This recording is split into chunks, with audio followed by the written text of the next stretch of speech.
Let's be innovative. Let's challenge the norm. Let's raise the bar. Let's be the elite.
To be the best, one must beat the best.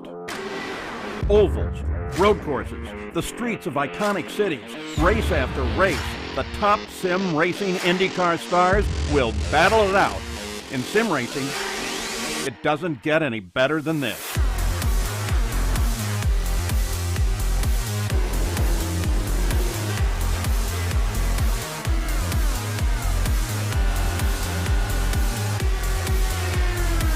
This is their battleground, for the checkered flag, for the glory, for the right to say they are the best.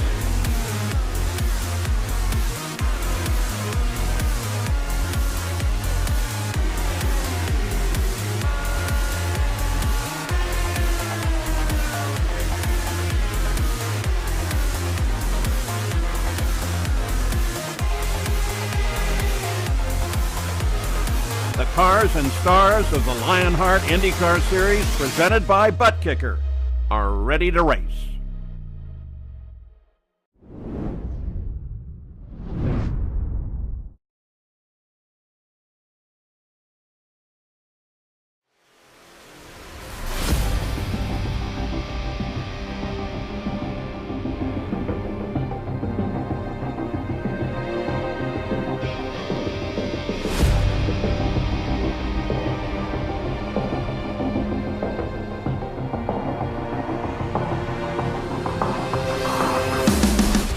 Two races into the 2022 Lionheart IndyCar Series, two title favorites have stepped up. Under the night lights of Homestead, Miami in a caution-free race, the challenger Philip Kraus took victory in a statement to the four-time champion Adam Blocker. But on the streets of Long Beach, Blocker returned to victory lane with his 30th career win to fire back. The series returns to 1.5-mile ovals for round 3 to date in a race that is bound to see plenty of strategy. This is Kentucky, and this is Omar's Kentucky 200. Hello everyone and welcome back to RaceSpot TV for coverage of the 2022 Lionheart IndyCar Series presented by Butt Kicker. The Lionheart Racing Series is powered by HyperX, makers of premier gaming gear like the legendary ultra-comfortable Cloud line of gaming headsets. Whatever you play, however you play, HyperX knows we're all gamers. For more information on HyperX products, visit hyperx.com. My name is Arjuna Kankipati, alongside, as always, with the one, the only Justin Prince, as we get set to go racing for what is going to be an exciting 134 laps here at the Legacy Kentucky Speedway. Let's dive straight into our butt kicker pre-race show, because JP, last time it was Blocker versus Kraus. Kraus controlled all but the last 15-20 laps of the race. One mistake saw him give the victory to Adam Blocker. And it just emphasized the importance of hitting your marks at a track like Long Beach, where if you have one slip up on cold tires, one lock up of the brakes, it can change your entire complexion of the evening.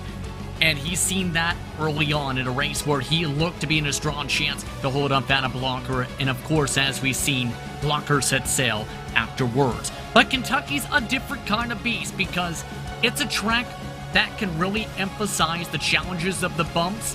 And drivers have emphasized in the past, there's a reason Turn 3 can be one of the most difficult in all of oval racing in the United States. It's a bit of a staple to come here to the legacy version of Kentucky and IndyCar Lionheart competition, one of the few legacy tracks that we do visit over the course of the campaign. There's your look at your Next Level Racing Series schedule. In a couple of weeks' time, our first Triple Crown of the season. It will be a weekend special presentation, April 16th. Can't wait to go to the Tricky Triangle, but plenty of races still lie in store for us. Here's a look at your butt kicker driver standings, where it's a private label Team Hype 1 and 2. Adam Blocker is closing in after that victory last time out, after breaking the streak of top fives in our season opener that dated back to September of 2020. Van der Sant's in the mix. Jason Brophy makes it 5 of the private label Team Hype cars inside of that top 5. Here's a look at your team standings presented by HyperX, and the private label Team Hype train continues to roll on, JP. Powell's Light Adrenaline close, now aided by Adam Blocker being a part of that team rather than running by himself. Give a shout out though to MadWorks Motorsports. Speedway Series competition might not be going exactly the way they wanted. Retro Series competition, same thing, not going exactly the way that they wanted. But they're doing great here in this IRA team, the premier competition in Lionheart sanctioned body competitions. Yeah, they've shown some good pace so far. At times, it's just been a matter of survival, because drivers like Matt Taylor, Chris Fowler in particular, they've been in conversations for the race leads at some of the ovals this season. Then they proceed to be involved in the attrition as the big ones strike. And it's just a matter of breaking the mantra on, say, Chris Fowler's car, where it was when the paint was debuted by the group for this season, Fowler had the name cursed on the side along the monocoque. It seems like the whole group has been cursed. Or whether it's been Michael O'Brien with the word crash being involved in some of the incidents. Matt Taylor looks to be a hero though tonight. This is a track that he might excel at tonight. Very excited to see what things have in store for them. They'll be racing again tomorrow in the Lionheart Retro Series. Here's a look at your rookie standings, and because Phil Kraus leads the driver standings, you'd think he'd lead these rookie standings presented by Butt Kicker, and you'd be right. Almost 40 points clear of Alexander Van der Sant. Caleb Bensi in the mix, Adriano Pinheiro, 2 poles in a row. Will he make it 3 in a row? We'll find out very, very shortly. The Alcantech NHR boys split by just 1 point there. Malechka in 7th, Alexis Newsom, the one and only female champion in Lionheart competition, sits in 8th. AJ Musselman and Kaiten Bomersbach round out the top 10 here. Let's dive into our Gomez Sim Industries series details. Season 10 of the Lionheart Racing Series, in the 9th year of the Lionheart Racing Series. Got my words mixed up there. Season 10 of the Lionheart IndyCar Series. But we're driving the Dallara IR18 with a custom fix setup built by RaceSpot's own Andrew Kinsella. In-car tools will be adjustable. The front, the rear anti-roll bars to tighten and loosen up the car on both corners of the car itself. You've got the weight jacker as well that will move it along. We also have seen, JP, that it's not just about the race and dialing in what you do with the tools, but qualifying as well. Knowing how to adjust the car to go as quickly as possible really can put you in a good position to run yourself into HyperX victory lane. And it's been a discussion point even in stock car racing too, with the fixed setups, where if you know how to make the right call in terms of how much fuel you put in, that's critical as well. When it comes to the IndyCar side, with the ability to adjust the ARB, the ability to adjust yourself for the respective corners, that's so critical to make sure you get that balance right to be able to be quick in the way you're most comfortable in, Arjuna. And if you don't get that balance right, it can be the difference of a couple tenths of a second. And as we've seen in this history of the series, a couple tenths of a second is the difference usually between first and 30th. in starting spots. $10,600 in cash and prizes. Your champion wins a Next Level Racing GT Track cockpit as well as a wheel from Gomez Sim Industries, only a couple of weeks away from that first Triple Crown of 2022. Let's dive into our Moser Racing event details. It's a 9th trip to the Bluegrass State, but the race has finished under caution 4 of the previous 8 times. Will that repeat itself today? That is something to keep your eye on. Pole has actually never converted to victory, and the driver that has led the most laps has only won twice. The most lead changes in this race, 25. Average cautions, 5. I think we're in for a rather interesting race here. Remember, JP, caution-free to start the season. It became a fuel mileage game there. We think it might become a fuel mileage race here tonight. And especially when you consider the DW12 chassis race with the Speedway Series last year, where drivers like Alexander Van de Sent tried to stretch the mileage. He was the only one who could make it 45 laps that time here at Kentucky. That was under the lights, though. Today, it could be intriguing how it fares out with the IR-18, with that ability to try and save and stretch the gas, because as we've seen, that ability to cut out that extra pit stop was able to give, in the case of the Speedway Series, a 2-second advantage by the end of the race while on fumes for Van de Sent. The question is, can anyone repeat that tonight? I think you're right. I think that is very much something to be considering here today. You get a look at the cars out on track for practice. Let's quickly show you the weather conditions that these drivers are having to deal with. It's fairly warm out on track, but again, it's the wind that is the intriguing thing to me. 7-mile-an-hour gusts of winds. Note the time as well, JP. Just ticked past 4 p.m. here at the virtual Sparta, Kentucky. By the time we get the race started, probably 4:15 or so.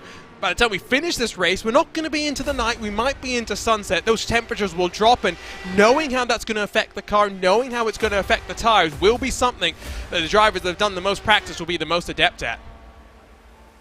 Indeed, especially knowing how to maximize that car once the track conditions get a bit cooler, that grip level goes up, but the speeds in turn likely to go up to be able to try and stretch that mileage. Keep in mind, last year, a lot of the races held in Kentucky and Speedway Series, or rather in Lionheart competition in general, Arjuna, were under the lights, so a bit of a difference in conditions in turn, which will really intensify some of the grip levels being a little bit lower now at a track that is fairly slippery in Legacy, Kentucky. Well, we're here today to celebrate the life of Sharon Shari Boggs, also known as Oma. Born on November 23rd in 1941 here in Kentucky, eventually settled in New Jersey, and a person that helped so many young people over the years. A teacher, a volunteer, inducted into the Hackettstown Medical Center Hall of Fame, and the head volunteer for the Hackettstown, New Jersey pajama program. Collected over 1,600 sets of pajamas and 1,300 books for those in need. A volunteer in so many different ways. Loved tennis, loved kayaking, loved hiking, yoga, and walking. Known as the old lady walking through Hackettstown, making friends all amongst the land. Her best friend, though, was her daughter, Kim. Shari, known as Oma, aka grandmother in German, battled cancer for 5 years before losing that fight June 28, 2017. Today, we race for Oma, and a tradition going back now to Season 6 of this Lionheart IndyCar Series. It's something that we love to do, and if Mark Ormack and family are watching, our thoughts are with you here today. Qualifying, though, is underway, and again, this might be just a vital, important chance for drivers to put themselves, if not at the front of the field, towards the front of the pack. The average number of lead changes at this track, 17, but we've seen as low as 9 going back to Season 1, JP. I really think that given what we saw last year, where Connor Harrington led 81 laps on his way to HyperX victory lane, started in 6th, starting at the front might just be very important. Yeah, because keep in mind, starting towards the very back, you potentially put yourself at risk of being 15 or so seconds behind by the time you get towards that estimated pit window for tonight. You want to have that ability to not just save if need be, to try and stretch on the gas if it goes green for a majority of the way. You also want, Arjuna, that opportunity to be able to have said track buffer time to be able to make sure it works and you're able to hold on for the spot. You don't have that time on track tonight. It's going to be a tough hill to climb to make your way through the pack unless you try some strategy. Here's a look at a man that always seems to struggle in qualifying as Ryan Otis goes up to the top with a 24.520. Barrett Rolf's teammate Bomersbach has gone to second, but Barrett Rolf, more than almost a second off the pace, cuts down to the apron in a vital qualifying for him. He'll come across the line and put himself up into third, but with just 13 times on the board, JP, lots more contenders yet to come and stake their claim to the pole position here today. And keep in mind, when it came to last year's running, it actually finished under caution with Connor Harrington, of course, taking that checkered flag. Remember, he called it one of his most special victories in his sim racing career to be able to give Private Label Team Hype its first team win in Lionheart Racing Series competition. I'm keeping my eye on those drivers tonight, in particular the 44, knowing how things go. But you see the fuel burn already being done by the 56. Pinheiro looking to add to that pole total so far. Pole record, consecutive pole record in Lionheart IndyCar competition is 5. That goes almost back to now season 4, season 5 of this series, as Jay Brandt will go to the top with a 24.502. Pinheiro still works his way on lap number 1. See the line that he's running, still not punching at full throttle as he rounds himself through turn 3 out of turn 4. This is when he'll turn the wick up, maximum attack for one final flyer in qualifying. Watch the hands here as he minimizes the distance. JP trying to get as aggressive as he can through the corner. And it's a very bumpy turn 1 and 2. To be able to stick along the yellow lines, it's difficult to stay down there. Then turn 3 all the way to turn 4. So many different angles. Some drivers prefer to paint the yellow line. Others prefer a lane up when it comes to Legacy, Kentucky. But Pinheiro just able to hold on to the apron. Does that saving help him? He gets up to second. Alexis Newsom, though, topped him. Tyler Graf goes to third. Pinheiro, for the first time in his Lionheart career, won't start from the front, at least for now, locked into the outside of the front row. Here comes Alexander Van der Sant, still on what will be his first timed attempt.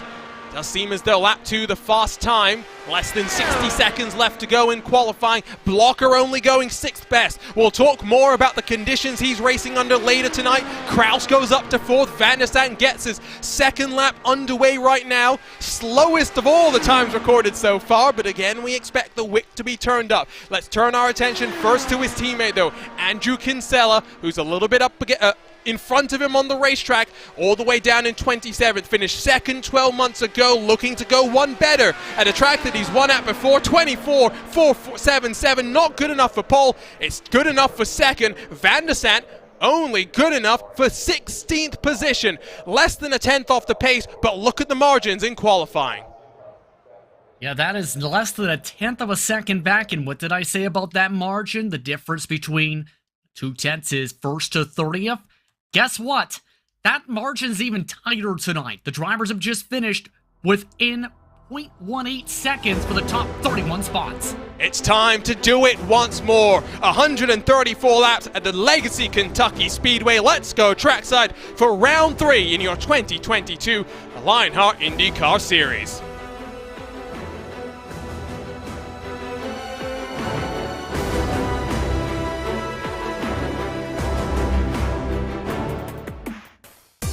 And on pole position, it is Alexis Newsom with a 24.468 that locks herself to the front of this field for the second time in her Lionheart career. Robert Malechka will be alongside with a late qualifying dash to put himself in a great spot on the outside of the front row. Andrew Kinsella, Adriano Pinheiro share row 2. Great qualifying there for Andrew Kinsella. Jason Brophy, 4th last year in this race, but starting a lot better position up in 5th. Tyler Graf completes the top 6. Phil Krause, James Brandt, 7th and 8th with the championship leader inside on row 4. Caleb Benzie and Dustin Wardlow complete the top 10.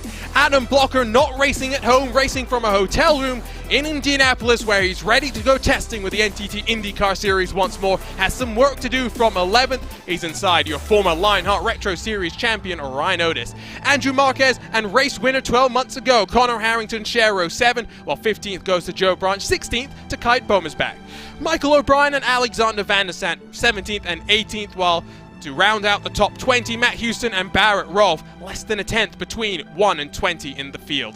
The Muscle Man in 21st with 22nd going to Lionel Kalisto, who had an impressive charge last time at Long Beach. Stefan Larkamp, Mitchell Riggs, 23rd and 24th. Bradley Sexton, Jason Galvin, 25th and 26th. Galvin coming off a podium here 12 months ago with Matthias Kraus and Chris Fowler, row 14. Row 15, Adam Frazier and Chris Lanini to sign out the top 30. With Mike Rigney, Alex Gouillon, Matt Taylor, the final cars setting lap times on the board. Luis Gonzalez, Nunez, Tony Schowen, Paul Jenkins through the 36 cars, ready to rock and roll here today. And as the cars get ready to file their way off, let's dial you through your featured onboard cameras for today's action. With the Omar's Kentucky 200 onboard camera celebrating the life of Sherry Boggs Ride Around with Andrew Kinsella. Tonight with the NLR on board, it's Ryan Otis. Take your racing to the next level. Visit nextlevelracing.com. Chris Fowler has the Moser Racing onboard camera, redefining sim racing. Go further, go faster with Moser Racing. Visit moserracing.com. The last featured onboard cameras is the HyperX onboard with Alexander Van der Sand. Whatever you play, however you play, HyperX knows we're all gamers, and HyperX is always ready to game. 134 laps on the board. Strategy is bound to make an appearance here today. Fuel chat, fuel window, about 40 or so laps, I should say. 50 or so if you're saving fuel. We're bound to see some aggressive calls on the strategy. 2 different winners so far in 2022. Will round 3 see a 3rd different winner? We're ready to go at the Omar's Kentucky 200. Alexis Newsom in control of the field. We're racing in Sparta, Kentucky.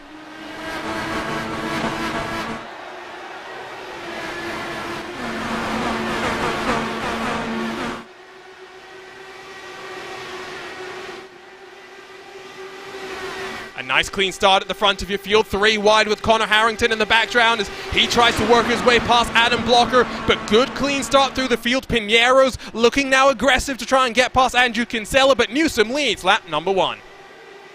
And it looked like Andrew Kinsella very uncomfortable in the aero wash. Washed right up the truck and on the bumps in turn 3, and notice that really checked up the run back, and that's going to be a major talking point tonight, Arjuna. Trying to manage that aero wash here at this circuit in that corner. Multiple lines you can take, yes, in turns 3 and 4, but you have to find that clean air to make sure you rotate that nose. Some fighting going on further back. I do think you should expect to see some conservatism at the start of this race as drivers realize that if we go green like we did to kick off the season, we'll have a fuel strategy race going on. Connor Harrington getting squeezed by Caleb Benzie. Opened the door for Ryan Otis and Adam Blocker to come and have a look. Few drivers indeed trying to pick up some valuable track position. Others not the greatest of qualifying performances. I think they're just trying to settle things out in. By the way, you may have noticed the backdrop. Adam Blocker showing the difficulty of racing via cell phone connection. Bit of history about that as well. 12 months ago, Jason Brophy raced on a cell phone connection. Didn't qualify, or rather did qualify, but then started on pit lane. Was able to work his way up to 4th. Blocker looking for something different, actually borrowing a wheel and pedal set from his teammate Robert Malechka. Of course, the 2024 NTT IndyCar 2.4-liter engines undergoing testing to kick off this week.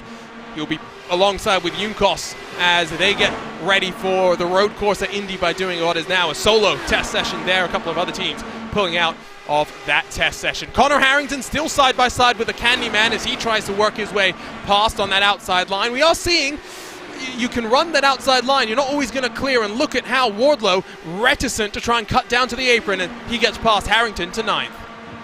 You drivers, though, already emphasized that the apron could be hot lava tonight. It's not a very comfortable transition, Arjuna, especially after about 15 laps on the tires. If you end up going too hard on that bump down, hitting that suspension down, it might actually spin a couple drivers out. I wouldn't be surprised to see drivers avoid this apron compared to the new Kentucky, which has that very intriguing yellow line mark for the apron. Bit of battling just inside the top 20. Marquez and Kalisto, Bombers back and Branch in front as Barrett Rolfe was already up 5 positions. We say this all the time, but Barrett Rolfe needs to get his qualifying sorted because it's not always going to be possible to charge his way forward as he looks to go around the outside of Van der Sand. Great move there, but at the front of the field, Pinheiro gets past Kinsella for 3rd. And I think that was a move coming for a while with how Kinsella was starting to struggle a bit, but also might be on that save strategy. Wonder if Pinheiro's maybe thinking go a little bit more aggressive, maintain the pace with Newsom and Malechka the 3rd, knowing their history of working together in the past, last year in particular. because it's also been discussed where when it came to 2021 in particular, staying within that draft of the top 4 or so was very critical, as talked about by drivers after that run. Yeah, and something to remember as well is drivers in our first race of the season weren't really aware that it was going to be a strategy game until about 20 laps into the race, when they got the realization that, oh wait, we might just go caution free. Now at least they've got that expectation in their head, as Alexis Newsom will lead lap number 9 of this 134 lap race. Malechka's in a great spot, if you ask me. Going up high to save the tires is going to burn a little bit more fuel than maybe he'd expect as well, but you can see the single file train that's been formed inside of the top 10 right now, JP. We're seeing some significant separation in your field. The 36 cars now split by almost half a lap here. It's almost a near carbon copy of the Speedway race we keep referring to, because guess which 2 broke away at the start of that race? Newsom and Malechka the third when they were teammates last season for factory back. They're trying to do the same thing, albeit without the chance for the swap. But the main trend that also popped up that race, the start of the pit road struggles on entry for Newsom. Newsom's been able to keep it clean, though, up at the very front compared to some who have slipped back a little bit. But you're talking about the Speedway Series, correct, JP? Yes, that is in the Speedway Series referring to. Remember, there was all that struggle for a few months with Newsom on entry and pit lane, and several times speeding. Yeah, you got me a bit confused for a sec there, because I was thinking, wait, she didn't run in the IndyCar Series here, but yeah, Speedway Series, you're right. Riding on board with Houston, as you see, he's got some separation behind him, as in front of him, Galvin working onto the back of the third of the Ascari Autosport machines. Mitchell Riggs rides in 21st position. You can see some further fighting up in front of him as well, as they are starting to be a bit more aggressive here in the pack, but this is where you start to get a bit concerned about losing track of those in front of you. Callisto and Branch side by side, almost 7.5 seconds behind your leader. And that's the difficult part when it comes to IndyCar racing on the ovals with the R18. You battle 2 alone side by side. It scrubs off speed for both drivers potentially. You end up potentially losing the full second to the drivers in front of that respective tow. That's also very valuable. So you need to be very tactical with it. You need to be able to find a way to clear by quickly. You spend too much time fighting, you're losing the suction of the drivers ahead. For example, Kinsella, he's driving back meanwhile in the 25.1s compared to the leaders running as high as 24.8s. Do you remember, though, that there is now that ability to use the maps of the engine to save a bit of fuel? You have map 1 through 5, and map 1 being full blast, map 5 being green flag, fuel save. You have 6 and 7, which are road course throttle maps in effect. 8 is your caution map, so that's something to think about. I think Kinsella is setting in for the long haul here. Brophy was another one that talked to me about the strategy game here and being recognizing how early on you can't afford to slip backwards. Hold on, trouble coming down the front straight away. One driver just got massively loose. Chris Lanini and company having a dodge. The 92 had a massive moment off turn 4, and at least 5 cars nearly ran into him. That was a close call. We stay green, but you can see the momentum check up here as they're all fighting effectively to not be last in line, but they're now 14 seconds off from your leader. Bit by bit, they are falling into what might be traffic consideration. Something, JP, that's going to be interesting to see, because we haven't seen much of how it's going to fight with the leader. I think Malechka's being conservative. Maybe he'll be aggressive once we get into this hornet's nest at the back of the field. Absolutely. By the way, the driver referred to, remember the mention of how on the monocoque you have the word cursed on Chris Fowler's machine? Commentator's curse finds a way to hit at one point or another sometimes. Tony Schowen sent the 20 sideways. That's what caused the checkup. And some of the apologies for some of the drivers who had to go scattering back there. Gonzalez Nunez, Lanini amongst those. That has lost 27th on back the trap, though, to a vast majority of the pack. Now, is it really commentators cursing if they're the ones that put it on the side of their cars? Here's a look at it. Schowen looking down to the inside, but you'll know he actually doesn't go down to the yellow line. And that is wonderful car control from the 20 and good heads-up driving from those behind to recognize the situation, back it down just in time. Let's grab a look on board and watch the hands here. This is the thing that you'll want to note. You'll see the bit of contact. Watch the wibble wobbling as he tries to figure out where the balance of the car is. That is stupendous car control. Most times when you do the weeble wobble like that, you're usually going all over the racetrack. Fowler did a terrific job of maintaining stability despite going and having the weeble wobbles, absolutely. in reference, by the way, to that curse part. It usually doesn't become a curse until you mention it's a curse. Well, so are we putting the blame on you, JP? You're the one who brought it up then.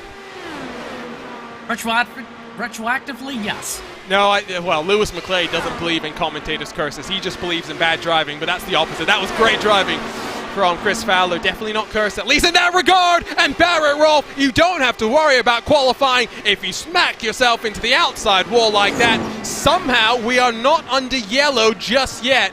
I don't think this will hold. If it does, well, this is remarkable. Look at how conservative he's now trying to get down low. We'll stay green. Incredible.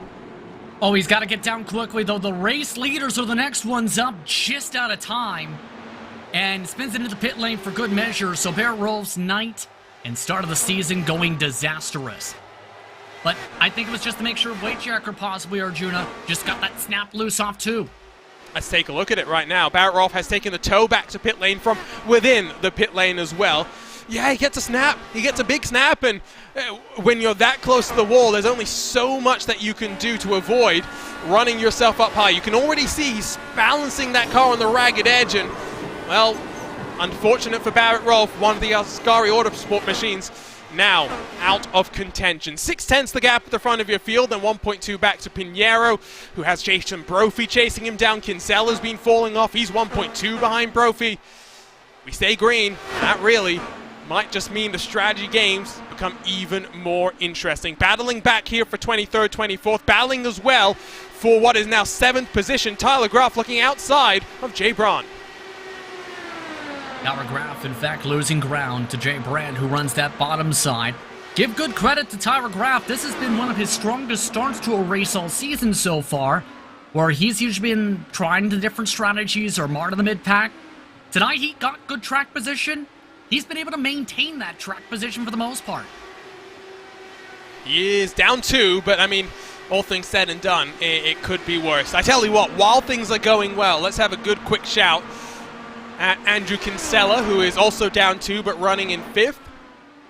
Last time by was one of the faster cars inside of this top 10, but I do think he's playing a bit of the strategy game. He's our Moser Racing driver profile, the man behind all the setups for the 3 Lionheart sanctioned competitions. Also now a colleague here at RaceSpot, one of the few to win on debut in Lionheart competition. That was back at Homestead, the season opener of Season 5, the last season with the DW12, 112 starts, 74 top 10s, 54 top 5s, pretty consistent there as well.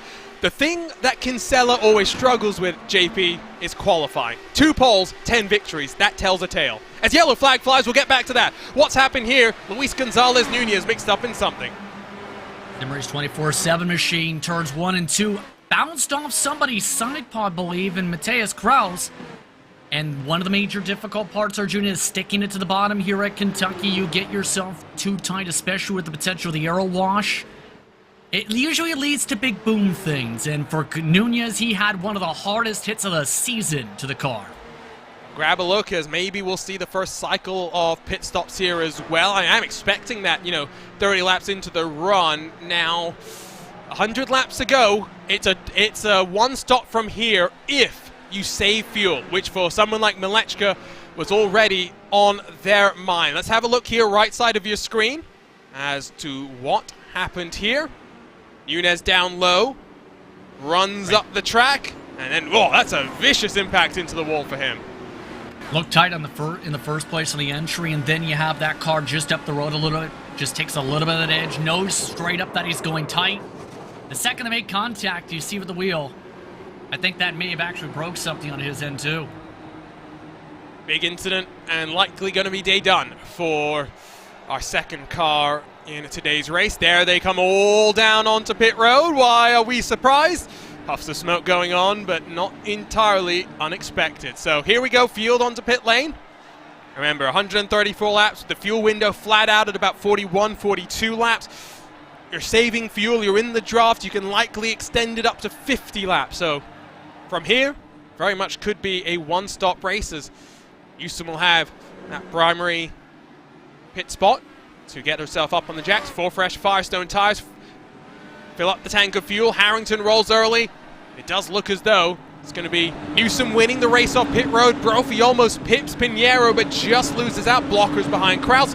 Van der Sant alongside Bensi is 3 wide further back. Nice clean cycle of pit stops. Nice and solid to say the very least, but you know what he said, the fuel saving games are going to be very significant now, to say the least, to make sure drivers can get it on a one-stop. It's tight, to say the very least, from this point. And I think that's why maybe Matt Taylor stayed out that time by. He may be thinking, I don't want to risk running out of gas and try on this call attempt. Risk a bit of track position. He was towards the back either way. Come down this time by, top off. Keep in mind, he didn't get the lead lap in scoring, so this did not count for him in terms of a point mark. You say that, but at the same, by the same token, coming in this time by means he's got a little bit more fuel in the tank compared to everyone else. Exactly. JP.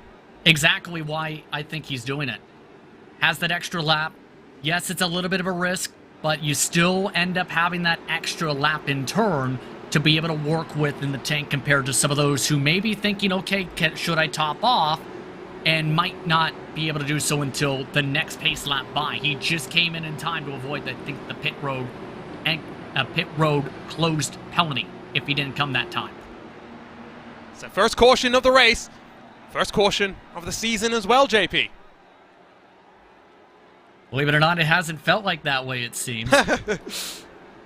It's been a crazy season, right? Even Homestead, which went green, you had Michael O'Brien causing a bit of chaos. Plenty of side-by-side action. You know, Long Beach is Long Beach, so it always is going to be somewhat interesting. Yeah, you're right. It doesn't feel like this is the first caution that we've had in 2022. Yeah, in regards to the IndyCar series, absolutely. There have been big ones, indeed, in Speedway in particular, that come to mind. But it's the type of season so far where you never know when you're going to end up picking up attrition. Keep in mind, this is the second oval race this season. So now it's also that type of a night where you have to really think about the mileage. Absolutely. Because now, some drivers may have been thinking, okay, I'm going to try the 3-stop, try and push hard. A few drivers may have been thinking, maybe take a page out of the Van der Sant book, go 45-45, try and stretch to the end. That's about a 5-lap buffer to the major save. Now everybody's on the aggressive save, and this is going to get very intriguing to see who's willing to push and who's willing to save a lot and risk a little track position. Of note, Fowler, Jenkins, along with Taylor again, all topping off again. Don't hate the call. Really do not hate it, because by the time we go back to green, it will be, what, 102 laps to go? Something like that? Yeah, 102 laps to go this time by when the green flag flies. I'm still nervous, though, on that mark for anyone who didn't take the top off there. Well, we are talking about the race going green from here, JP. You never know, but you also have to plan as if it goes green. In most cases, you can't just bank on the caution giving you the strategy call. Sure. Unless you are really risking things as a driver or don't feel like you can get that to work on your strategy. Think about someone like Alexander Van der Sant. We've seen his fuel strategy prowess before. He's back in 12th. Good spot to be running in the drought, saving the fuel. First caution of the race. First caution of the 2022 season comes to a close. It's still Alexis Newsom has led every single lap so far.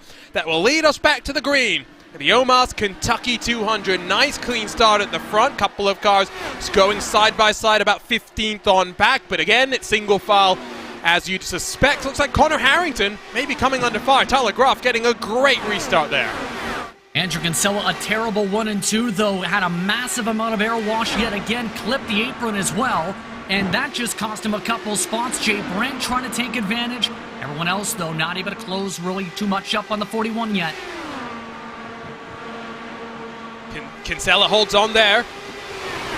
Blocker might be having some technical issues racing from that hotel room. Keep an eye out for that. If he's being too much of a concern for those around him, he'll be asked by race control to drop to the tail end on the field. That might just be day done for Adam Blocker, as Kraus is going to get past Graf. Here comes Blocker to have a look as well. Now, right now, Graf trying to maintain some of those positions that we talked about that were valuable early on, but for Blocker, at least for this onboard, it's holding on for now from the hotel room. And we talked about the comfortability measures and comfortability levels of drivers in unique and new situations, or having to go to different situations to race in consistently and constantly. You have to be able to adapt if you want to truly perform for this championship. If you're Adam Blocker now, for now, Blocker's just doing what he needs to do. Run fairly well, try and get some solid points. He talked about that earlier on, remember, in the season. Looking at a good battle for 13th, where we see Caleb Bensi in front of the likes of Dustin Warlow, Kite Bomersback, Lionel Kalisto, as they all cycle their way through the corner. Bomersback going to be on the outside of Kalisto, almost making it 3 wide. Kalisto was having a good run last time out on a slightly different tire strategy. Didn't work the way that he would have wanted it to go.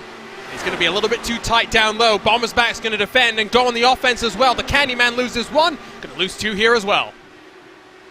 Keep in mind, Bomersback was one of the top drivers. In fact, had the quickest time in practice in the 24.4s. So he's got some good pace here at this racetrack.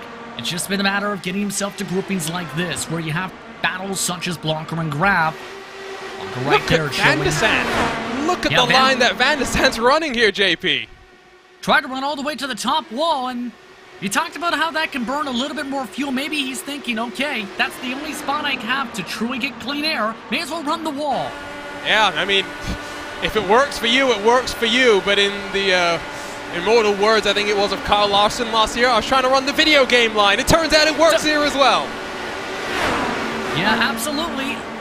I think Larson didn't win that race, though. True. He still finished second.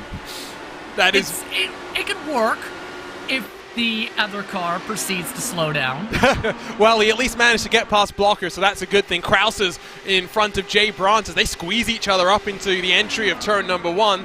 The pink and black car rolls the momentum through the corner. Private label team hype of all 3 of their cars inside of the top 10. Good day for them so far in this team's championship presented by HyperX. Blocker outside of the top 10 once more. Battling further back, Tony Showen on the inside, down low on the New York native Andrew Marquez, who finds Matt Houston in that 66, closing out behind him. That NHR machine, very quiet so far tonight. In fact, all those team members so far having themselves around the edges in about the top 20. For some of the drivers back here, you absolutely have to be thinking they're in the fuel save, because the pace I've noticed compared to last run is about 2/10 slower for a majority of the drivers compared to this point in the first run before the caution came out. So the vast majority of the field is already thinking big picture here, while some of the race leaders are still running at full tempo. Big shout out to Dougie Beard, who on short notice gave us a camera pack for today's legacy version of Kentucky. One of the few legacy layouts that will visit the retro series, for example, might visit a few more of the retro configurations of the tracks here on iRacing, but this is one of the few that we'll visit here. Go to Phoenix later on in the year, commentated on an IndyCar race there this past Monday, JP, and I've got to say, I've never been more confused. What's turn 1, what's turn 3? Remember, they switched the configuration of the circuit for current day Phoenix, where what used to be the exit turn 2 is now where essentially the start and finish line is at Phoenix Raceway. Turn 1 is what used to be turn 3. Turn 2 is what used to be turn 4. I believe they also adjusted a bit of the banking in what's now turns 3 and 4. So it's a bit of a different way you can handle the track, but it's also still the same major bones of the track. Outside of the moving of that start and finish line at Phoenix, in part with the sunshine in Arizona and making sure the fans stay in the shade compared to the previous configuration, having them right in the middle of the sunshine. Still never been more confused. That's how I'll put it. Especially because the pace car pulls off on what is now old turn 4, new turn 2, and the leader can go there even though they don't get to start finish line until much, much later in the lap. Kinsella unable to affect the pass on Jason Brophy, slightly behind them. His teammate Alexander Van der Sande able to get on through on Tyler Graff. Looks like Blocker's been able to get through as well. He's up to 9th. Van der Sande plus 8 so far on the day, but not the biggest mover. That goes to the man in the 42, backing up his performance in the podium last year. Jason Galvin in that 42, JP, up 13 to 13th. He mentioned in last year's run to the podium that he had worked the bars up and down, back and forth, as well as with the weight jacker, and changed his line all throughout the night. He felt like it was kind of exhausting back in 2021. But that's the kind of person Jason Galvin is. He'll fight and work as hard as he can to try and make sure he's as quick as he can to be able to get himself some good positioning. For Galvin, it shouldn't be surprised to see him cutting ahead. It's just a matter of trying to figure out, if you're Jason, a way to get to the rest of the grouping and figure out how to close up that 6 seconds in terms of positioning. 12 months ago, he had to work himself up 23 positions. Similar kind of ball game for him here today. Kraus has gotten past his teammate Connor Harrington. Maybe some strategy games going on there. Kraus clearly has the speed. Look at how he's driving up to the back of the Canadian Andrew Kinsella. Big shout out as well to Kinsella's fiancée, who celebrated her birthday this past Monday. Had a nice night out just before this. Good way to get yourself in the mood for a bit of racing. Nice bit of dinner outside. It's good that we're able to do that again now, JP. Yeah, absolutely. Be able to go out, get some fresh air, be able to go to various locations, to be able to meet with friends. It's been a long time, is to keep it simply, to put it simply. By the way, long advantage between second and third, already nearly 2 seconds. Newsom and Malechka to third just trying to run away from Pinheiro and the rest of the group who are still in massive fuel save mode. Yeah, there's the visual gap. That might as well be a country mile as Van der Sande and Tyler Graff again will do battle with one another to stay inside of the top 10. Pinheiro's not in a great spot when it comes to the fuel saving though, JP. If you're Malechka, you must be pretty happy right now. Yes, you may be on as deep in the pack as you'd like to be to try and do some fuel saving, but net fuel game still looking pretty good, I think, for that number 91 car. I think so, just staying within the draft and letting Newsom pull him around the racetrack and power slide machine.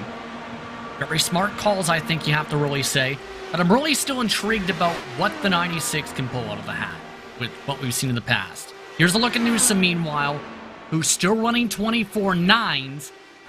Keep in mind, drivers like Pinheiro who have fresh air, like Brophy who is more than a second back, they're running 25.2s. A massive difference in philosophies here from front to back. Yeah, it really is. I mean, bit of a surprise, if I'm being completely honest, that they've been able to break their way so far clear. Matthias Kraus will become the first car on track to be a lap down. One retirement, that's Luis Gonzalez Nunez. Barrett Rolfe has managed to roll it back out after spending a couple of times bringing it back down onto the lane for some damage repairs. He's 10 laps down. Joe Branch finds himself in a 28 car, 30 laps down. Not sure exactly what happened to him there, JP. I believe he had a pit stop under green that had to get a wing change possibly on that machine. It was after the restart, within the first couple laps of it, in fact. So just not Joe Branch's night in a bit of a different look for the 28 machine. Can't confirm he did go up on the jacks and spend about an extra 20 or so seconds in the stall. Meanwhile, pink car versus green car. We also have multiple other battles between black and white colored cars with blue machines mixed in. That's Bensi and Kalisto for what's 15th or so position. Kinsella holding off the private label duo behind him, at least for the time being, as they work themselves back down through the start-finish line for another trip around. 56 laps now on our board. And remember as well, JP, there's no rule about ducking below the yellow line here in Lionheart competition on the last lap. Now, you can't use it any of the other 133 laps of the race, but coming to the line, anything's fair game. And that's come into play a couple times, remember, with drivers who knew that rule. Adam Blocker in particular comes to mind, where he nearly won and/or did win races in IndyCar competition several times because of him setting up that run to diamond it off of turn 4 to go below the yellow line. And if it comes down to a late race situation like that, might come into play yet again.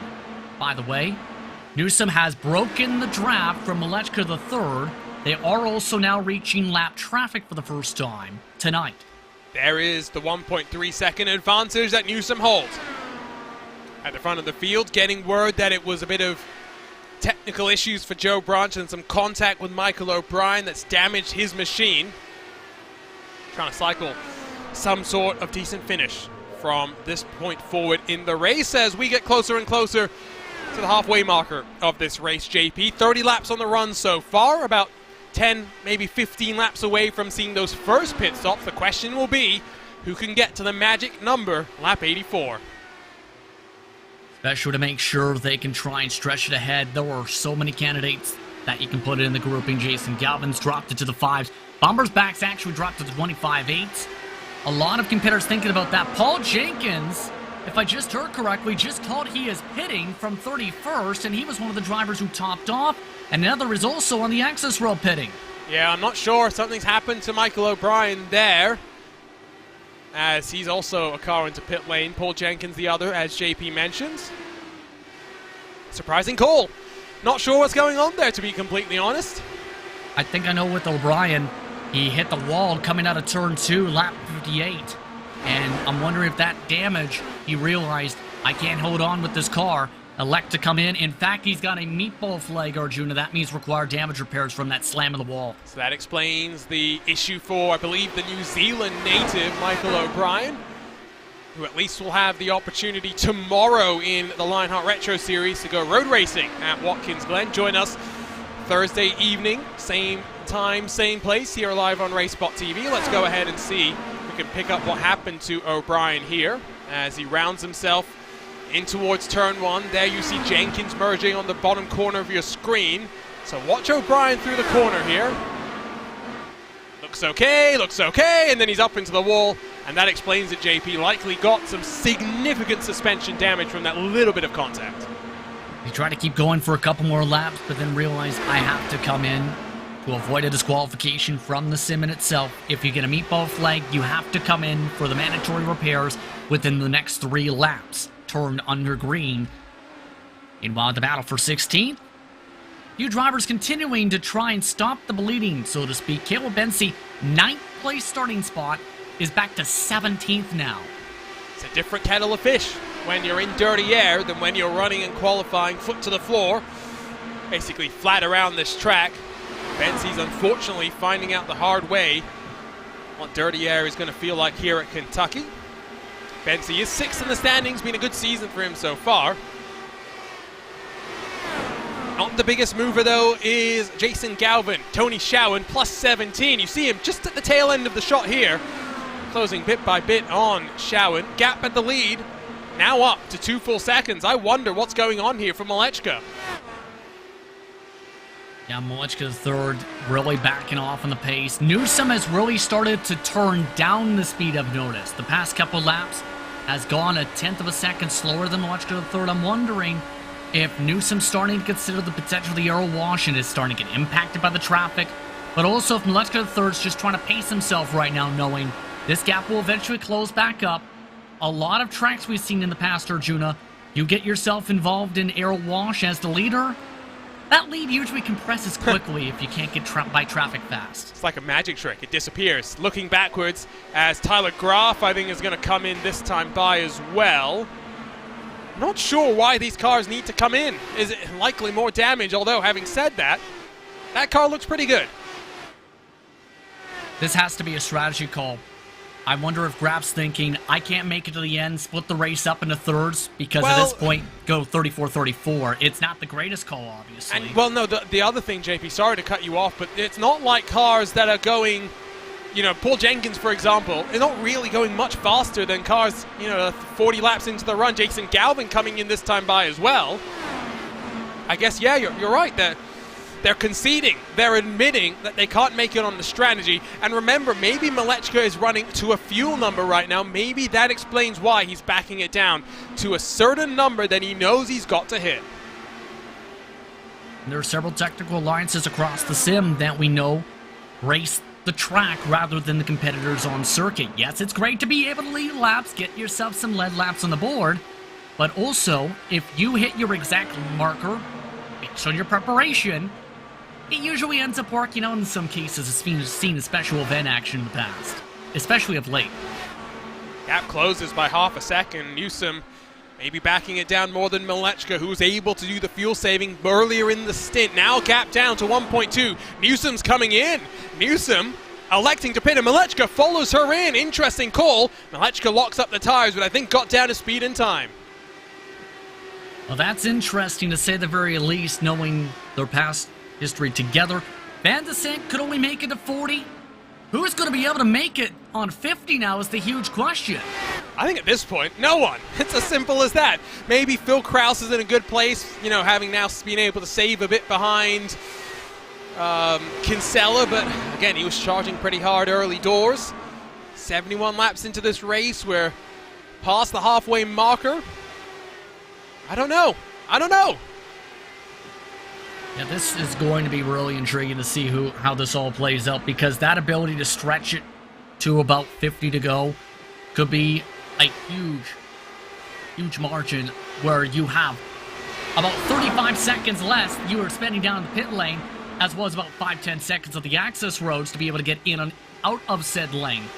Hence why so many drivers are trying it, knowing that could be a huge make-or-break situation, especially if you're, say, amongst those who can stretch the furthest. You get a caution right before your window, you're golden, like we've seen in a couple of the speedway races this year. Otis on pit road this time buys. There you can see, I believe, that is Newsom just at the corner of your shot. Yeah, there she is with Malechka in tow. Gap 0.6 of a second rolling off a pit lane. Some puffs of smoke as I think Matthias Kraus was whirling his way onto pit lane. Bombers back in this time by. 11 to go to make that magic number. I think it's too much of an ask for these cars. Pinheiro's coming in this time around. Yep, Jason Brophy can't make it. That's a big sign as well. Kinsella's still trying to stretch it around. This is absolutely nerve-wracking, I think, for some of these competitors to try and go a little bit further. There's no way they're making it 84, Arjuna. It's pretty clear at this point. Well, you can a also... lot of these drivers have gone too far and too fast in some of these cases. And you can see as well, it's cooled off, which is just going to grip up the track a little bit more, allow you the leeway to be full throttle for more of the lap. And so get past 5. Oh, hold on. Pinheiro's had a spin on the pit lane. He is the wrong way around in the lane. It's a 56 car with big issues, and that is still trying to get it spun around and into the box. That has cost him direly. Race 1 was out on track, race 2 was in the strategy, and from pole position he lost the chance to fight for victory in both of those cases today. It's a mistake down on pit lane 4, that number 56 car as they work their way off a pit road. It'll be a good indication now as to where the speed is in comparison to cars that have rolled out of pit lane a bit earlier. There's Newsom already now up to speed. Where's Kinsella in the gap? 6 and a bit seconds.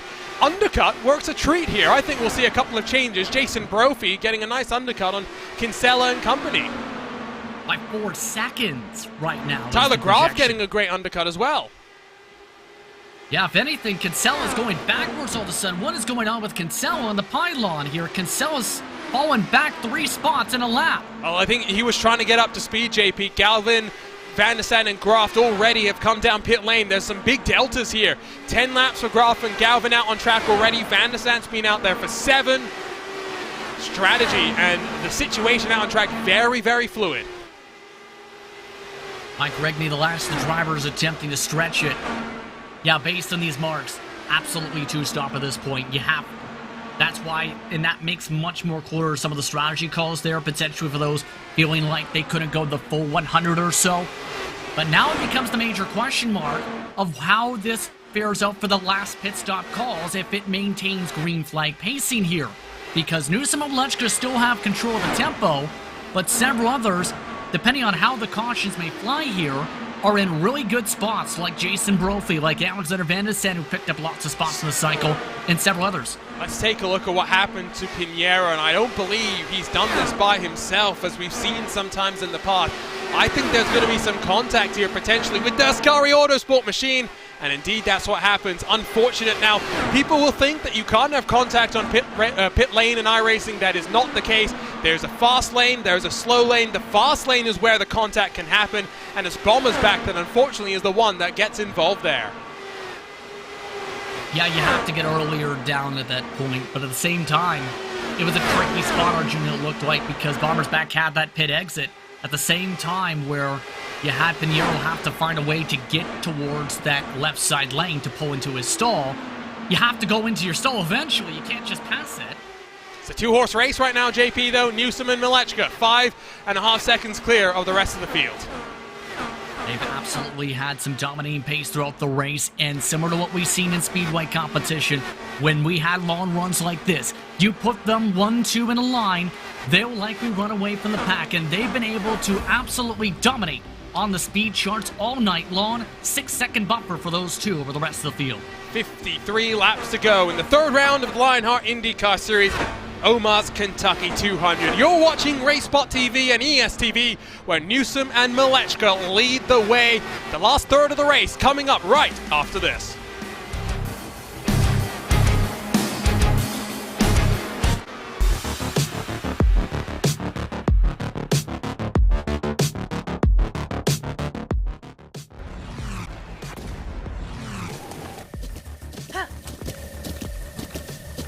With the Butt Kicker Gamer 2, what you see and what you hear is what you feel. Butt Kicker. The future is feeling.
Welcome back to RaceSpot TV and Sparta, Kentucky, where we're live with the third round of the 2022 Lionheart IndyCar Series presented by Butt Kicker. It's the Omar's Kentucky 200, and two drivers have scampered away from the rest of the field to put themselves in a great chance of making it 9 races, 9 unique winners. Hello everyone, my name is Arjuna Kenkipati. Alongside in the commentary box as always is the one, the only Justin Prince. And JP, what are we thinking about this race? Very similar to what we saw in the Lionheart Speedway Series last time they were at Kentucky in 2021. The pace is similar to Newsom and Malechka III. Those two were able to run away from the pack early on in what went fully green flag to checker that night. Yes, we've had cautions this evening, but those two have maintained that respectability, but also that consistency to be able to outpace the field, whether it's been in the aero wash of lap traffic, and especially when they've been in clean air. But the tide's been fluctuating with Jason Brophy on back. Newsom has made it clear she wants a chance to win tonight at Kentucky. Some fighting going on behind them as Kraus gets in front of Van der Sant. You have Kinsella with a line of Gruff, Kraus, and Calvin all behind him. Blocker slipped back to 12th. Undercut really worked nicely, JP. But the thing to remember now is maybe the cars that undercut before will get even more of an undercut later on as we get to that final cycle of the race. I don't think necessarily the undercut's going to be the winning move compared to some of the others who have built up some big buffers on circuit. But For a lot of the drivers, I think they're in a decent spot. Jason Galvin comes to mind with plus 20 now for the night. Remember, he was at the edges of the top 10 before the pit cycle.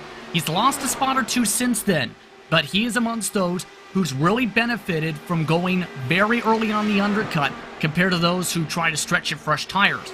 On the flip side, the drivers on the much fresher tires are going to have much better grip to be able to try and make passes, since a lot of the cases, they're battling against drivers who are outside of that 5-lap buffer zone in terms of tire fall-off.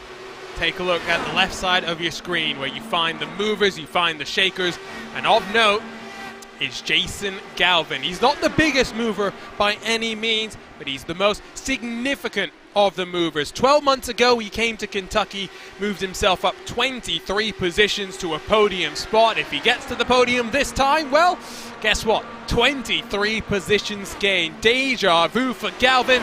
He's still got some work to do there. I think best that he's really hoping for, if we go caution-free, is going to be a 4th place finish, but at least for now concedes to Phil Krause, who gets around the outside, nicely times that move to roll the momentum off the exit of turn 2, and the pink and black that won to kick off the season works his way into 6th. Just continuing to pick them off one by one. Had a bit of struggles early on, yes, Phil Krause did, but Krause has just been able to try and make sure he's around that top 5. Good exit, though, to try and get the diamond, get himself that run for turn 3. We're seeing, I think, some tire differential starting to play a factor here. Krause has 9 laps fresher tires than Galvin behind him, and even Graf behind him as well. No Alexander Van der Sat, who's only got a 3-lap advantage to the likes of Graf and Galvin, struggling a little bit more.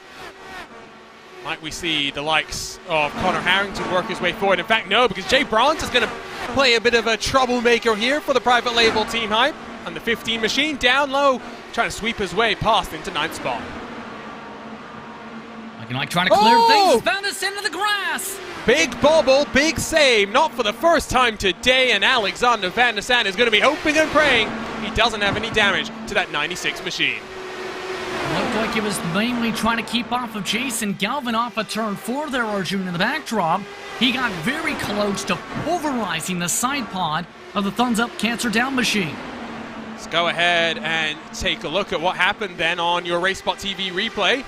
So Galvin goes up high, and you can see Van der Sat's just trying to run the momentum all the way up to the outside and try and get a look on board with Van der Sat here, except, excuse us, the replay machine's not working perfectly. We'll have another look at it in a couple of moments' time.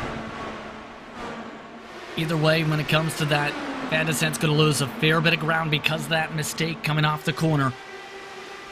He did say in sim, I'm going for first. Unfortunately, he's now in 10, 16 seconds back. That's very hard to do from 10. Yeah, you can't even go for first, though, from 7. Just watch here. So he's basically painting that yellow line. You see Galvin slow his roll. Whoa, I even heard a little bit of contact there between the two. I'll say this, they're both lucky that it didn't involve even worse contact than that, if anything, with how tight it got. So now it's just a matter of make sure you get back into rhythm. Don't let that stew. Don't let that snowball. If you let it snowball, then everybody else will take advantage, and potentially you end up getting involved with one of them to the point of disaster. Into the final cycle of pit stops, Paul Jenkins becomes the first to pit like he was last time by. Of note as well, the leaders separated by 1.6 seconds now. I think if you're Malechka, you need the undercut to try and work here to close that advantage to get your way to the front.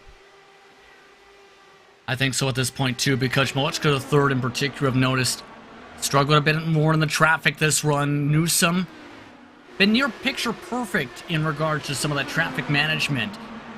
Be able to build up that buffer, and you see how crazy some of this traffic management is getting to the point where some drivers are taking others 3 wide, trying to get themselves that positioning because they know how valuable that clean air can be to run away from everybody else in the trains.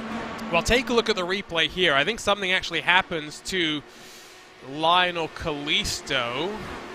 So he rolls it through. Oh, he's loose. Oh, he's all sorts of crossed up. Another great display of car control in this race. He's got to look on board and watch the hands once more. Yeah, you can see similar situation right there. Just was able to get it quickly to lock up a touch bit on the brakes. That is a way some drivers in sim race in particular are able to straighten out the car, if they hit the brakes at the right mark, that can potentially keep them straight ahead on the nose instead of swinging the car fully around into circles. Maybe not as spectacular as what we saw with Chris Fowler, but still 10 out of 10 on the save there.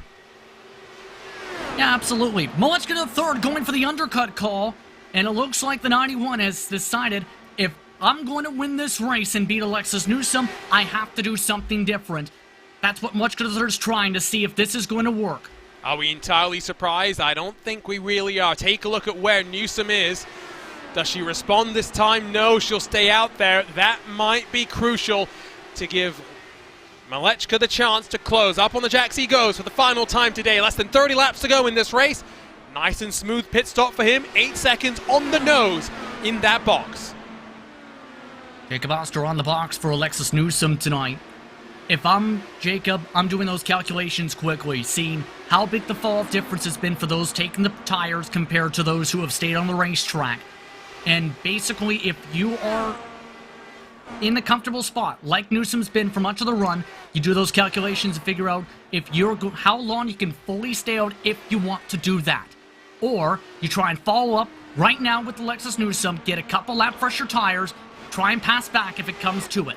Jason Galvin has also visited pit lane for the final time. Here comes Newsom. Bit of a locking of the left front as she slows down to pit lane, but no harm, no foul. Nice and tidy. Newsom into the box for the final time. And just has to make sure the stall is taken in nice and cleanly as well. You mentioned it with the 8 seconds in the lane for the previous stop when it came to Malechka to the third. A similar fuel gamble has to be taken. She doesn't need a full tank at this point. Just needs about 25 laps in the tank, if not a little bit extra, to just have that buffer to save that extra precious second or so in the pit lane compared to the full fuel load. There it is, 8.1. She's still limited by the amount of time it takes to put the tires in, and you can see as Newsom gets off the limiter, she's got to run on the access road. Malechka's already up to speed. Newsom might be in front, but again, the tires where they need to be. The speed on the side of Malechka, who's actually got the race lead for the first time today. Newsom not the net race leader. And that is huge. That is huge. You have to wonder if that was one lap too late on the pit call. If Newsom was able to respond the previous lap, we might be talking about a side-by-side battle for the race lead through the traffic. And crucially, while they're in the danger zone right now, a yellow flag might trap them one lap down. They're on the back of actual race leader Jason Brophy. You can see the delta between the speed. Brophy's coming down to pit, but look at how around the outside, Malechka rockets on past. A little bit tight as well. Keep in mind, as a result of the 3 wide on that entry mark, few of the other drivers right in front of these race leaders are calling they need to pit this time by or want to pit, so they're going to have to keep their eyes open, make sure they're able to listen to their spot calls, because if they end up mishearing one thing or misreading one thing, it could end up being some trouble. By the way, cross the leader now. Kinsella has pitted a while ago. He's been out there for almost 3 laps now, trying to get the undercut working on those he was fighting on Brophy as well. Big puff of smoke. Now, was that drama or are we good? I think we're good. Question will be, has the undercut worked to punch Kinsella back into a podium position? He's tucked up behind his teammate, getting a bit of draft. It's not going to be as close as it was with Malechka and Newsom, but you can see the gap has shrunk. Kinsella's in with a chance here. Kinsella's in a comfortable spot here. Still not in range for the race lead, yes. Right now, Newsom and Malechka are about 13 seconds up the road. But for Kinsella, he can keep the tempo up, keep himself within the range of Jason Brophy, find a way to get around the 88 machine. In a similar battle to last year, it could be intriguing to see how it plays out for that spot. Keep in mind, it's a little bit different compared to last year. Kinsella's on older tires compared to some of those trying to reel one in. Here's Malechka at front of the field with about a second back to Newsom with 20 to go, 19 this time by. 3 laps difference on the tires. We saw back in the field with dirty air. That's not a huge factor, JP, but you never know if these cars manage to find some clean air once this final cycle is complete. Those 3 laps could be the difference between victory for either of these drivers. Yeah, that 1 second is going to be very, very important for Newsom to try and find a way to close up right now just outside the drafting range. The main thing if you're Newsom, try and maximize any potential traffic holdups you could factor in. Because if you end up getting held up for too long behind a lap car, that could potentially cost you at least 2 or 3 laps of work to be able to try and catch up based on the intervals. More cars are pitting in front of them, though. Probably Sexton will take that bottom line away for this corner. Kraus, Brandt, Blocker, Wardlow, Sexton. The 5 yet to pit as a couple will peel on in. That's Wardlow, that's Sexton. Let's talk about Blocker for a second here, JP. It's the challenge that he's going to have to deal with this season. Last year, there were only 3, maybe 4 races that he had to run not at home. But with the schedule that he's got in 2022, 3 races, already 2 of them not from his home base. And you can see he's still doing well, but you struggle when you don't have that familiarity with the gear around you. Remember as well, he's racing from a small laptop screen rather than the virtual reality that he's used to. I think that's the bigger of the two, is if you're running on a small laptop screen, first of all, how powerful is said laptop? Because if you're, say, running 10 frames per second, yes, I've done that before when I first started, it's very dangerous, to say the least, for your competitors to drive around you, and very hard to hit your marks correctly. But if it's a very powerful one, you may be able to mitigate some of that. But there's a reason so many drivers prefer a triple monitor setup compared to a single monitor one. Because you have more visibility to look around. The traffic's going to play a factor. Does Malechko go defensive? He does at the last minute. Teammates in 2021 battling for the lead here. Malechko will chop the nose off of both the Ascari Autosport machine and Alexis Newsom, but fighting for the lead side by side. 15 to go, excuse me. This time coming to 14 to go, and Malechko the third has to try and play a bit of defense. They have drivers on fresher tires behind, also trying to reel in. Here comes the run for Newsom. Has the momentum, sweeps down low, and I think punches her way back to the point. Malechko doesn't fight that one back. If it's going to change around again, it will change around with the traffic. Lionel Kalisto, exhibit A potentially of that. Malechko the third, though, clipped the apron trying to send it. Right into Kalisto! Into Kalisto, and does that bring out a caution? Yes, it does. Second one of the day, and it's because Malechko and Newsom were fighting so hard, and Malechko pushed it just that little bit too much. Tried to really send it to the yellow line, went too low against the yellow line, and now got it for the race lead. Just took a massive turn here. It comes down to a few lap shootout once more. Now, do you pit, JP? Boy. If you're some of the drivers the back in the lead lap, why not? The fresh tires have proven that even with the air wash, you have more grip to be able to make some moves if you choose the right line. If you're some of the others like Philip Kraus, absolutely not. If anything, Kraus is in the prime spot. He's got 10 lap fresher tires than these drivers now. Now, Kalisto was a lap down. You're allowed to fight to get your lap back, but I'm not trying to blame him at all here. I think the blame is quite clearly all on that man down low. He was trying to get some clean air, but he was precluded from going up high where maybe he would have wanted to be. He had to go down low, had to go low enough to get clean air. And chain reaction, it's Kalisto that loses out here. As here comes Malechko to pit, I wonder if he's got some damage. I would think so, possibly to the front nose somewhere, either on the side, or whether that's around the very edge of the nose in of itself. This takes Malechko the third right out of contention here. Tower Graf, Jason Galvin also electing to put on fresh boots. Van de Sant, who had that moment a while ago, also electing to pit. Everybody else, it looks like, taking the track position game. 12 cars on the lead lap. I still think Philip Kraus is in probably some of the best position yet of anybody, with up to 10 lap fresher tires than everybody else on the track right now. That call to stay out might just be the call that helps Kraus win for the second time this season. Malechko has... Sorry, go ahead. The big thing with Kraus, he had pit a lap or two earlier. He just stayed on the lead lap. He doesn't end up being on the lead lap. We're talking about Newsom being at a better of the spots, if anything, with the track position. Not so much now with Kraus in fourth. Malechko had to wait because pit exit was closed. Some lapped cars between Newsom and Jason Brophy, who inherit second because we are not under 10 to go. Those lap cars will stay where they are. Hearing EOL for the 91 for that situation, which would shuffle Malechko to the back end. Well, it's a good... Sorry, JP, I just realized only 12 cars are still on the lead lap. It's still a decent position starting-wise, but essentially would take him out of contention to battle higher than 12. Right, which, so, I mean, damage, yes, not as bad as it could have been. Yeah, indeed.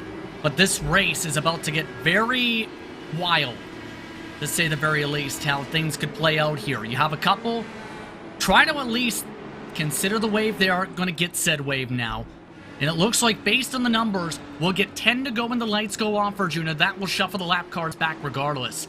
But the thing is, with the OL, does that mean Malechka third has to start behind the lap cards? So, wait. Sorry, JP. I don't think we're going to get the lap traffic dropping back here. Because I think it only happens when you start, when the caution comes out with 10 to go. Good point. Either way, regardless, this is still a tough spot for Malechka third for this race the rest of the way. This battle for the race lead, it's about to get the most intense of the entire night because the fresh tire differential, and you have drivers 8th on back on very fresh rubber now on top of things. Jay Brandt, Tyler Graf, Jason Galvin, Alexander Van and Edwards Arjuna. It could go either direction here. Newsom's got the track position, the clean air potential to work with, but everybody else, it could get wild. And the traffic you mentioned there too, there's a lot of cars where if they don't drop back, that's an extra couple seconds to work with. So, couple of things to note. Jason Brophy, 1.5 back. There you can see about 6 cars, 5 cars between him and Newsom.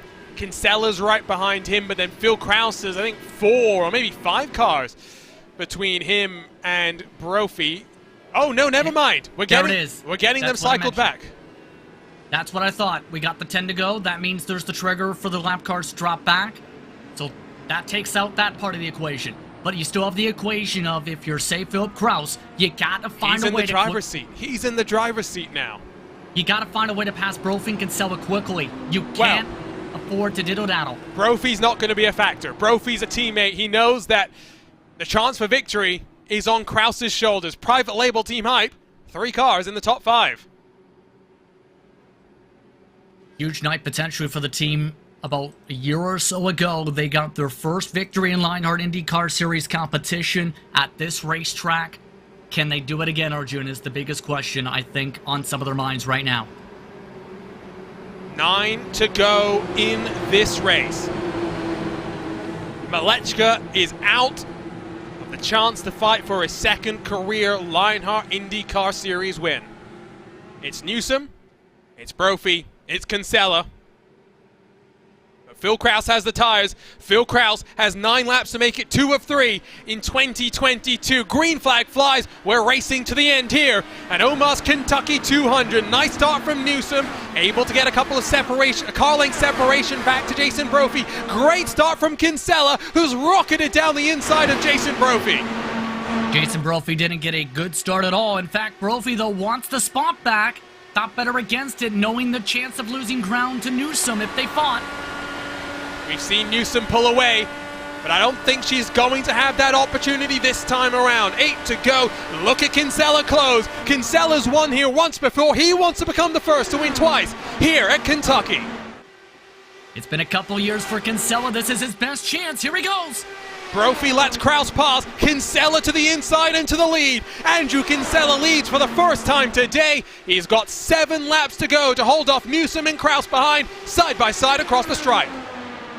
Krause is in the popcorn seat, though, has the draft from both of them. Kinsella the preferred line on the bottom. Newsom can get the run off the corner to slide back inside. And she's going to do that, cuts down aggressively to the inside of the Canadian. She's now going to take the race lead, but look who's closing in the mirrors bit by bit. Phil Krause lurks menacingly. It's Phil Krause's race to lose, but he's got to find a way up front. Needs to find a way to gain another 10th or 2 at least to be able to be in the true shot to make a move. Coming up to 5 to go this time.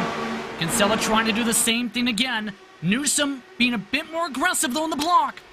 She's not going to give any space that she doesn't have to give. And dirty air crucially being given to Phil Krause. Maybe some good gamesmanship from Kinsella. Remember, you can duck below the yellow line, but the closest ever finish here at Kentucky in the 8 races before is over a 10th of a second. We've never seen a photo finish. Could this be the year? 5 to go this time around. Coming up to 4, side by side down the backstretch. Krause trying to diamond it from the very top and get some clean air for the run off 4. Look how close they're racing for the lead. Kinsella not getting the option to try and duck down below. Here comes Kraus's momentum. 4 laps to go. Kinsella still stuck up high. Kraus runs up to the 4th groove. Newsom trying to make history. Kinsella looking for his first victory since the season finale in 2020. Kraus, though, looking to carry the momentum forward. Kinsella in a good spot to get the run off the corner, but Kraus is even in a better spot. Here comes the diamond. But look at the momentum Kinsella was able to get. Further distance, though, means that Newsom gets an opportunity. Kraus splits the difference. 3 wide for the race lead. And Philip Kraus, fresh tires, has managed to rip away the chance of victory for Alexis Newsom and Philip Kraus. 3 laps to go. Kinsella looks down low, trying to get to the inside of Kraus. Kinsella got too much aero wash, got way too tight. Kraus just needs to pull away. 2 to go. 3 miles left to decide the Omaha's Kentucky 200. We're looking at 9 races, 9 different winners. Kraus versus Newsom to the checkered flag. Newsom still in a good spot with the slipstream. Kraus knows he has to block. Kraus have the tires started to give up. He was riding in the dirty air for so long. White flag flies. We're racing back to the line this time around. Kraus searches for a second victory of 2022. Searches for redemption for the mistake on the streets of Long Beach 7 days ago. Dives it down low on the yellow line, and Phil Kraus trying to duck and dive snakes his way to break the toe. Newsom goes back up high, and we run ourselves out of turn 3, out of turn 4 for one final time, but it's 2 and 3 for Phil Kraus in 2022. Newsom tries to fight it, but Phil Kraus wins the Omaha's Kentucky 200 to make it this now his 10th victory, his 3rd victory in Lionheart IndyCar Series. What a dramatic race that was. We thought the new tires were going to be the factor. It was a little bit harder than we thought, and that's full credit to Alexis Newsom for pushing Phil Kraus all the way to the end. Newsom did a stellar job to try and fight when Kraus used those fresh tires to close up with some of the slipstream, but also have that confidence to take it 3 wide into turn 1. He's seen his chance to take the lead. He took that chance, and now he gets burnout time. To say the very least, tonight finished out in fantastic fashion for Kraus in particular. That caution came in the right spot for him to be able to take this checker. It's the 15th closest finish in Lionheart IndyCar Series competition. What a race it was. Just 2 cautions, our first 2 cautions of the season. And it's Phil Kraus burning it down in HyperX Victory Lane. Let's take a look at our unofficial race results after 134 laps. Look at that margin. 3.5 hundredths of a second. Alexis Newsom misses out on her 2nd career victory. It's Phil Kraus celebrating, not for the 3rd, but for the 4th time. A winner in the Lionheart IndyCar Series. Andrew Kinsella, round of applause. Finally gets the monkey off his back, gets the podium to start off the beginning of this campaign. He'll be delighted, holding off the likes of Jason Brophy by 1/4 of a tenth of a second. Jay Brandt, Connor Harrington, Jason Galvin, 19 positions gained for him. Great drive. Alexander Van der Sant, Ryan Otis, and Tyler Gruff through the top 10. Tony Schowen, another one of our big movers, 24 positions gained from his starting spot down, mired in the midst of the middle of the top 30. Robert Malechka down in 12th after that incident to bring out the final caution of the day. Adam Blocker, first car on not the lead lap. Recovery drive for him after not racing at home, racing on a laptop with a wheel and pedal set he doesn't even own. I guess that's the bare minimum that he could have asked for. Mitchell Riggs, Caleb Bensi, Mike Rigney, Andrew Marquez, AJ Musselman, Matt Houston, and Dustin Wardlow complete the top 20. Good day for Mike Rigney, 15 positions gained for him.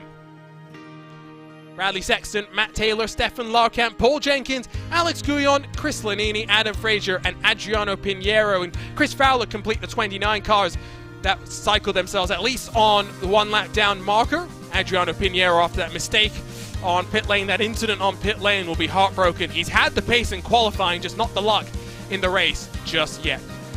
Kite Bombers back in 30th with Matthias Kraus, Barrett Rolfe, Lionel Kalisto, Michael O'Brien, Joe Branch, and Luis Gonzalez Nunez, the 36 cars in our field here today.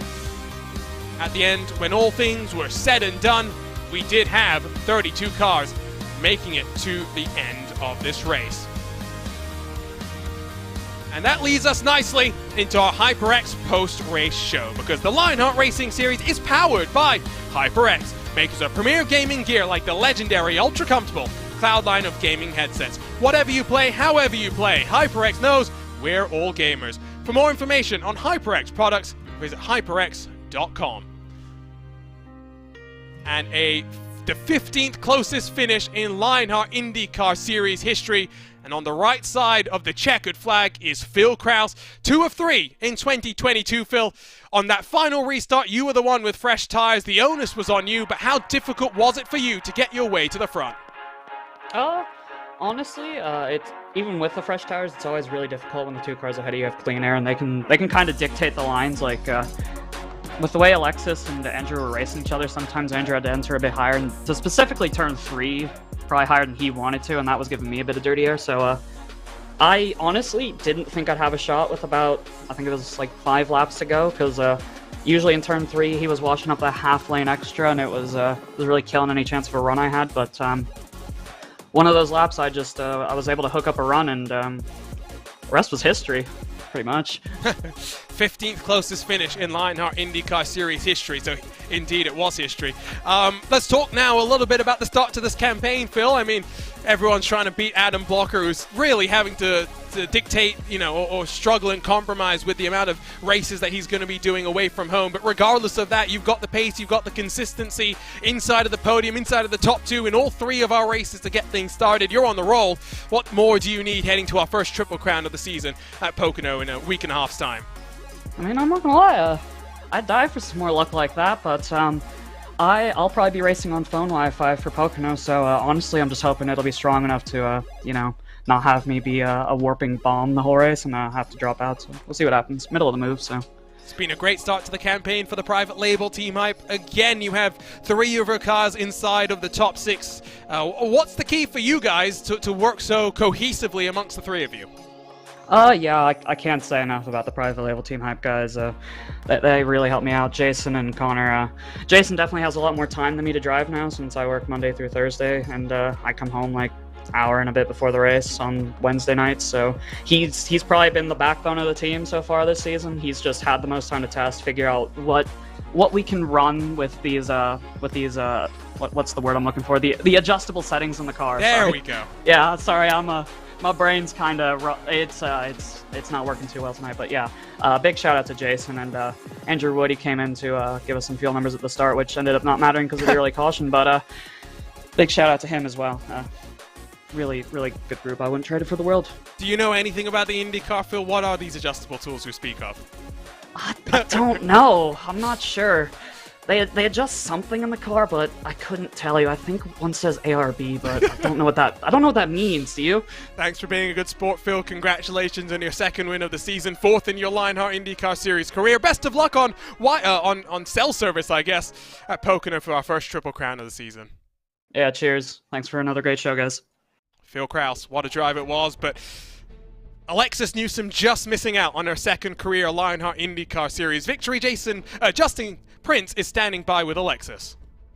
Alexis, heartbreak for you tonight. 108 laps led, but in the end can't lead the final one. Talk us through that fight to the end with about 9 laps to decide it here at Kentucky. Yeah, thanks guys. It's a good finish. I'd be lying if I wasn't disappointed. Really didn't need that last caution. Phil's tires were quite a bit newer than mine, I think. So, there wasn't a whole lot I could do to hold him off. Like, I couldn't even pinch him down at the end because I just kept sliding up. So, yeah, it was a good race, and congrats to Phil, and good race to Andrew and Rob, too. Wish it was victory, but can't complain too much. Yeah, it seemed like a wild night when it comes to the pace. How did you end up having that strong pace in your opinion? Because we've seen it in Speedway last year with you and Malechka III, that ability to break away by 6+ seconds. It repeated itself tonight to each of the long runs before the caution started to fly. Oh, it's just taking advantage of the dirty air. People are in, like, usually once we get far enough that they can't feel the air that much, they'll start fighting with each other. And that's usually when we start pulling away more. And then the lap traffic comes in, more dirty air.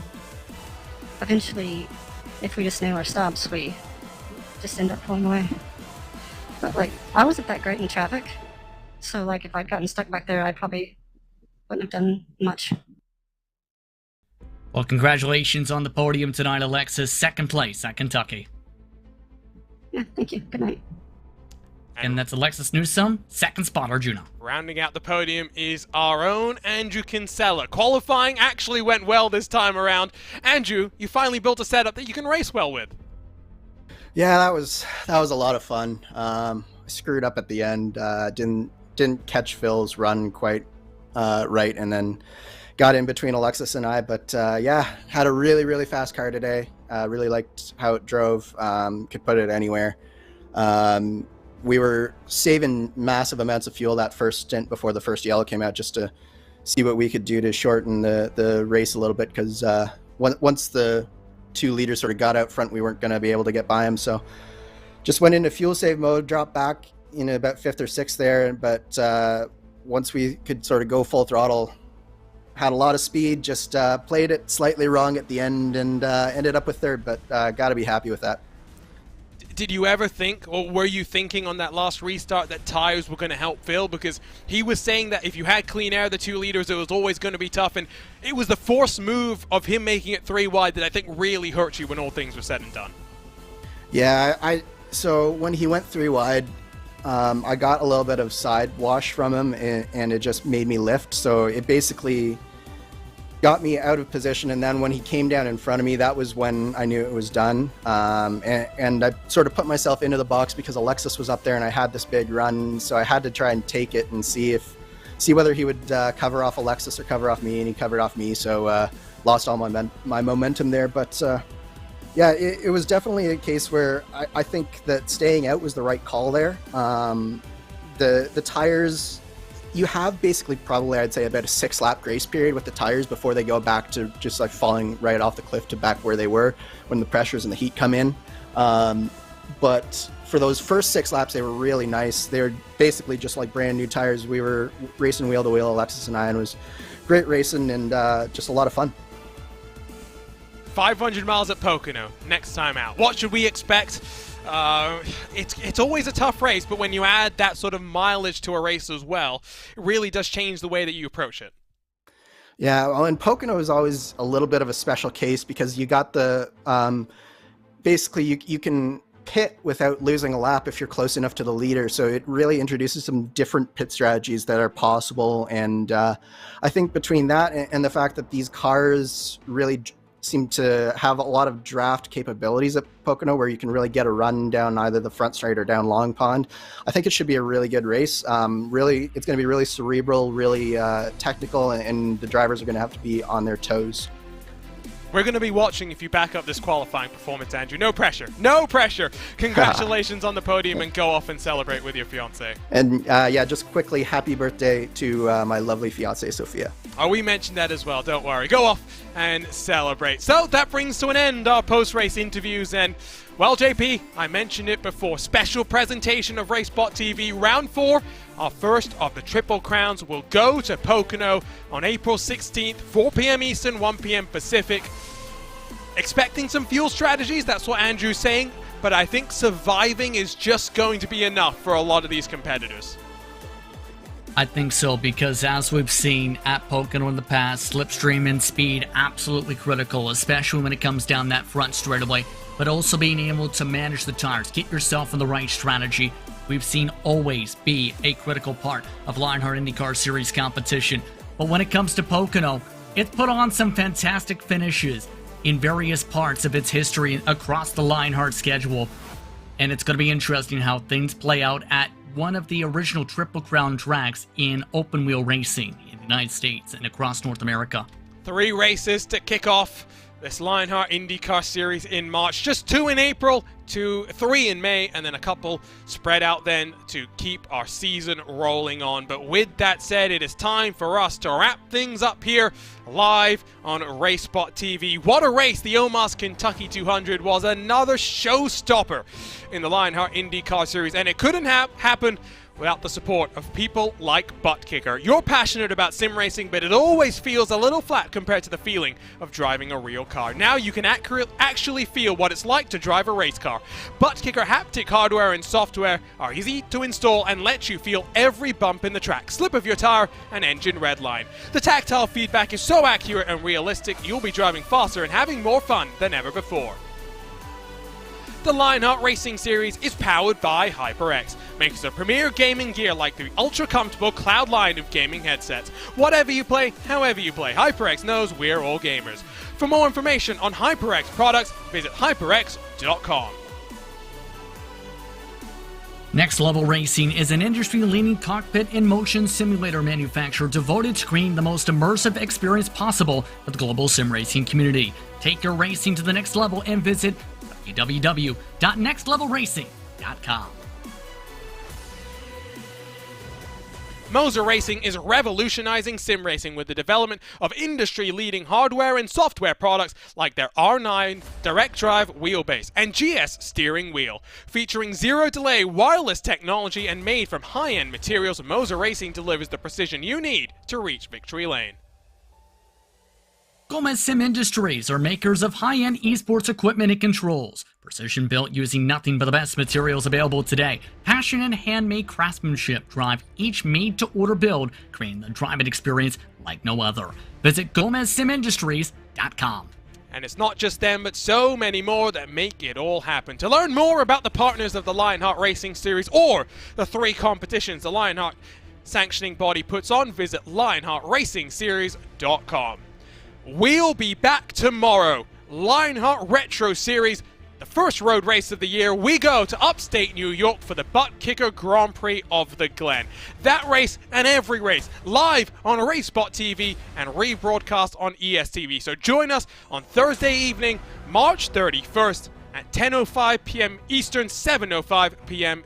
Pacific. But for now, until April 16th, the drivers in the Lionheart IndyCar Series get a break. Next time, it's 500 miles, Triple Crown, double points. Everyone wants to win when we go to the Tricky Triangle, but it's Phil Krause, 2 of 3 in 2022. His charge to prevent Adam Blocker from making it 5 titles in a row is well and truly on the roll down the hill. For now though, on behalf of everyone at RaceSpot TV, for Dougie Beard providing our cameras, for ATVO powering our graphics and timing, for live timing powered by Timing 71, my name is Arjuna Kankipati, joined by the ever wonderful Justin Prince. What a race that we've just had, the 15th closest finish in Lionheart history.